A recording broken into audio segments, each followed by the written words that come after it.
Frédéric Cuvillier, secrétaire d'État au transport, est avec nous. Bonjour. Bonjour. J'ai vu que votre ministre de tutelle, Ségolène Royal, souhaite que les responsables dans cette affaire de rame de TER trop large, ou quai trop étroit d'ailleurs, que les responsables paient. Ça veut dire quoi que les responsables paient, Frédéric Cuvillier?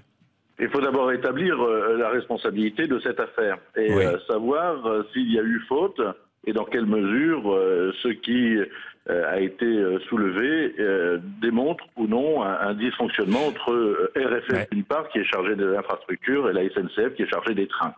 Il y a eu faute ou pas, Frédéric Cuvillier? Ben, c'est ce que je vais Quand même, il demander. y a eu erreur ou bêtise ou je ne sais pas, mais Ah ben non. ça, il faut d'abord l'établir parce que de quoi s'agit-il? Il s'agit du renouvellement de trains régionaux avec des trains nouveaux qui auront de meilleures capacités, que j'ai visités d'ailleurs et qui sont des trains qui ont été commandés en 2009 et 2010 et qui sont les premiers trains à avoir des normes d'accessibilité handicapée plus larges, plus de capacité, plus de confort pour l'ensemble des usagers. Et donc la question est de savoir qu'est-ce qui s'est passé entre 2009 et 2010, date de la commande de ces 2000 trains. Est-ce qu'RFF a donné les bonnes informations?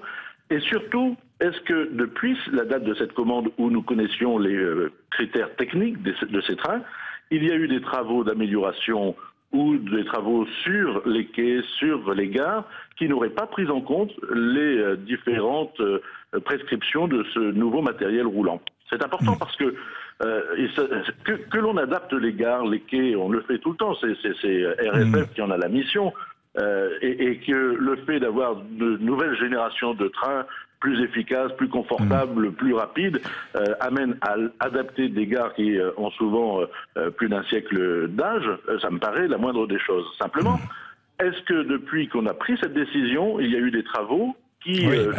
qui auraient méconnu les nouvelles normes de ces trains? Voilà la vraie question. Alors vous demandez une enquête, donc Oui. vous allez moins loin que Ségolène Royal, et beaucoup Non, moins loin que Valérie Rabault, qui est rapporteur PS du budget à l'Assemblée, qui estime que Guillaume Pépi, par exemple, doit démissionner.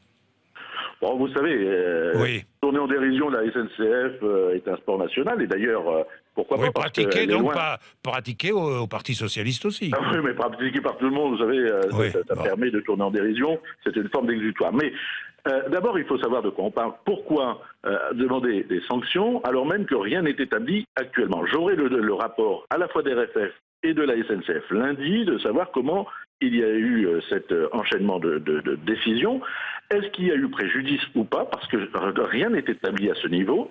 Des travaux d'amélioration, d'accessibilité sont prévus, c'est dans le budget des RFF et c'est le travail des RFF. Mais est-ce que ces travaux ont pris ou non en compte l'arrivée de ces nouveaux trains? Oui. Et par ailleurs, je rappelle que ceux qui étaient aux responsabilités à l'époque, ça n'était pas le ministre d'aujourd'hui, ça n'était pas le président des RFF d'aujourd'hui, et donc je pense C'était qu'il le est un président peu... de la SNCF d'aujourd'hui.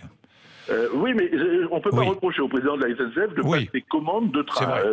Je C'est vrai, suppose c'est qu'il faut vrai. faire, c'est Mais son boulot. Frédéric Cuvillier, certains disent aussi, et notamment Dominique Bussereau, qui a été ministre des Transports, qui dit, lui, attention, problème avec les quais, mais il peut y avoir aussi des problèmes dans les tunnels.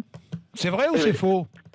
Dominique Bussereau est bien placé pour parler, puisque au moment où il y a eu ces commandes, c'était lui qui était ministre. Et je rappelle que s'il y a des dysfonctionnements entre RFF qui est chargé, je vais imager, de la largeur des quais et la SNCF qui est chargée de la largeur des trains, c'est justement parce que la loi de 1997 qui a été voulue par nos prédécesseurs a séparé de façon étanche deux acteurs majeurs du ferroviaire, ceux qui modernisent l'infrastructure, les quais, les rails, et ceux qui sont chargés de les utiliser. Et c'est stupide, parce qu'il vaut mieux que ces deux métiers du ferroviaire travaillent ensemble, en même temps, dans la même direction, plutôt que dos à dos, séparés, se méconnaissant. Voilà la démonstration de la nécessité du projet de loi ferroviaire que je vais présenter dans quelques jours, qui permettra de réunir dans un grand groupe public ferroviaire les deux métiers principaux de l'infrastructure et du Dernière du chose, transport. ces travaux ne coûteront rien,